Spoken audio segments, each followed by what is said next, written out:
Hey guys, Sean here. Welcome to the F1 Word and to this week's news roundup. I am just going to jump straight into it, and according to reports, Haas are looking at trying to get Robert Kubica on board in a reserve driver role with the team for next season. The pole has also been linked with a possible reserve driver role at Racing Point, but it is believed that Haas are currently leading the chase. Gunther Steiner has said that he believes Kubica's experience with developing cars could be hugely beneficial to them in 2020, and went on to add that as the team have only been in the sport for a handful of years, development is absolutely key for them. Steiner admitted they were talking to Kubica about a possible testing and simulator role, but accepts that he will need to, quote, offer Robert something even in the context of the future. Just saying you are the best, please work for us is not enough because we are not a leading team. The Haas boss also went on to add, unfortunately, we no longer have seats as drivers for next year. Steiner is hopeful that an announcement will be made soon, I can only assume either way, so that everyone can be getting on with planning for next year. It is also worth noting that last week, Kevin Magnussen and Romain Grosjean both said that they do not want to give up any FP1 sessions in 2020 to make way for Kubica. I mean, it's worth noting, but I don't think it's going to come as too much of a surprise to hear that a couple of drivers don't want to give up their seats for next season, even if it is only a practice session. Moving on, and Sebastian Vettel has said that he does not have any feelings of envy towards Lewis Hamilton and his achievements in Formula 1. As I'm sure you will all remember very well, Hamilton picked up his 6th world title in Austin last weekend, taking him to within 1 of Michael Schumacher's tally of 7 and 2 clear of Vettel's 4. However, although Seb admits that he does hold some jealousy in his emotions, he insists that he is not envious of Lewis. Vettel, who sits 5th in the championship, a huge 151 points behind Hamilton, I don't know why, but that surprised me this morning, says that he appreciates his performances and his success, adding that being envious would be wrong. He also said, I think he deserves it. Together with his team, he's done a great job. Obviously, in a way, I could say that I'm jealous because we want to be there and we are not. But it's not that I envy him, it's the name of the game. Seb, who did challenge for the titles in the first half of 2017 and 2018, of course, before his form dropped off, that's me being generous by the way, looks set to end up 3rd at best this year, and that might be a push, but if he were to finish in 5th, it would equal his worst championship finish of the turbo hybrid era, which was set back in 2014 in his final season at Red Bull, before he of course went on to join Ferrari in 2015. There has been a lot of talk about Vettel's form of late and whether or not he's still got what it takes to win a 5th world title in the future. So I think I'm going to open this one up to you lot. I'm going to put a poll behind the eye at the top right of the screen. But do you think Sebastian Vettel will win an F1 world title with Ferrari or indeed at all? Let me know what you think. Next up, and on Monday, Alfa Romeo confirmed that Antonio Giovinazzi will be staying with the team for 2020 alongside Kimi Räikkönen. Now, despite improving over the course of this season and impressing against his far more experienced teammate in the second half of the season, there were still rumours flying around that Nico Hülkenberg could be set to team up with the Finn next year. However, a new deal has put pay to that speculation and closed off another avenue for Nico. Team boss Frederick Vasseur explained in the announcement that they look forward to unlocking Gio's full potential and have been impressed with how he has performed against his teammate with his, quote, technical feedback, work ethics and positive approach, which they believe will help them continue to drive the team forward.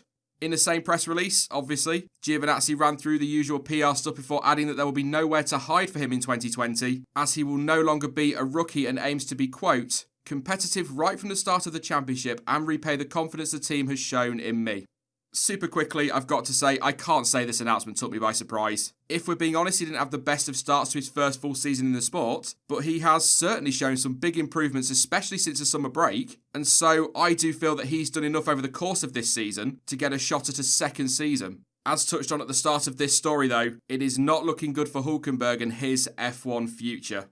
Valtteri Bottas is brimming with confidence ahead of next season. Yes, I know it's only November, but the Finn believes that his, quote, huge gains in 2019 have set him up nicely for 2020. Bottas has picked up a total of 4 wins so far this season, including last time out in Austin, and actually has 1 more pole position than Lewis Hamilton as well. Quite an achievement, given the world champion's ability over 1 lap. And Bottas also reckons that the two of them have been pretty evenly matched this year. Valtteri did, however, add that he made a few avoidable mistakes, specifically errors in Q3 and with some of his race starts, areas he's going to need to improve on if he wants to mount a title fight next year.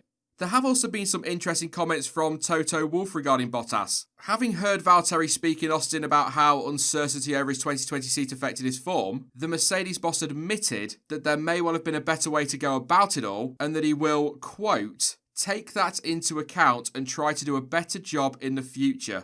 That aside though, Wolff added that he expects silly season to kick in soon, especially with all the changes due in 2021, and that as none of his drivers are contracted beyond the end of next year, all doors are open. Again, I know it's only November, but I think it's pretty safe to predict that next year's driver market or silly season, whatever you want to call it, is going to be absolutely crazy.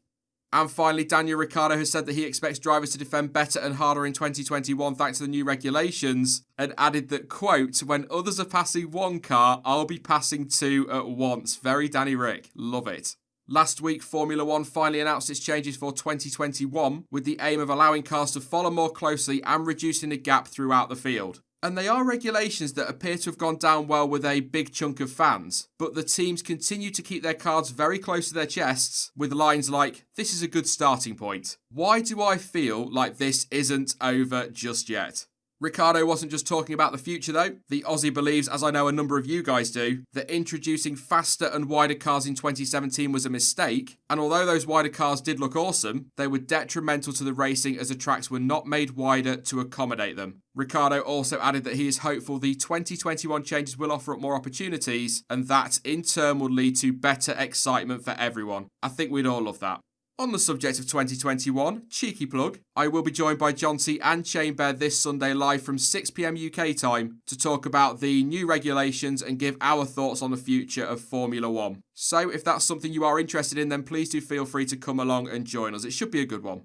Before I go, just a reminder that the Formula E Word will return next week, starting with a live look ahead to Season 6 on Wednesday. After that, we'll be gearing up for the first race of the season, and I will be covering the entire season, and that will include race highlights, race clips, and driver interviews. So, if you are a fan of Formula E, then you can subscribe to the channel if you want to, obviously, and you can find a link to do that down below.